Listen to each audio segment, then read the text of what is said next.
Hi, good morning. Ano po bang messages ni God today sa atin from Mass? Okay, number one, be childlike in trusting God.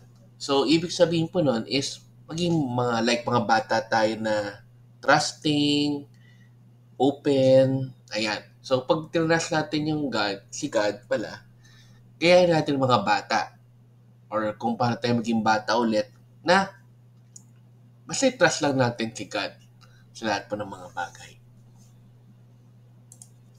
Next, number two, easily rejoice in the simple things in life. Ayan. So, parang ibig sabihin na maging mababaw tayo. Kumbaga, kahit yung mga simple bagay lang, maging masaya na tayo doon para mas maging okay naman po yung ating pananaw sa buhay and mas ma-appreciate natin kung ano man yung mga meron po tayo.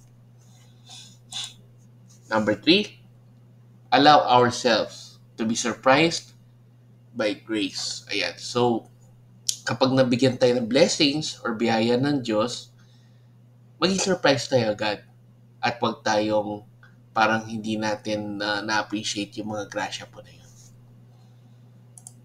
And lastly, when good things happen to us, be childlike and praise the Lord. So, lagi natin i-praise si Lord o si God sa lahat po ng mga bagay na nangyayari po na maganda po sa atin.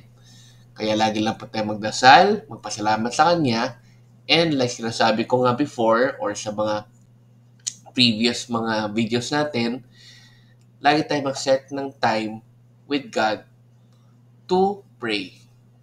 Okay, let's end again with a simple prayer in the name of our Son, Lord Spirit. Amen. Lord, maraming salamat po sa mga blessings na binibigay niyo po sa amin, whether maliit or malaki. Sana po ay mas maging grateful po kami sa mga blessings na yon. Maraming salamat po sa mga yon. Sana nga po may mga dumating pa po mga graces sa buhay po namin and lagi pong kung ano man yung mga achievements mo tayo sa buhay or kung ano man yung mga good things na nangyayari po sa amin, wala po yun sa inyo at maraming salamat po. Amen. In the name of the Father, and of the Son, and of the Spirit. Amen. So good morning po sa inyo. Have a great day. God bless.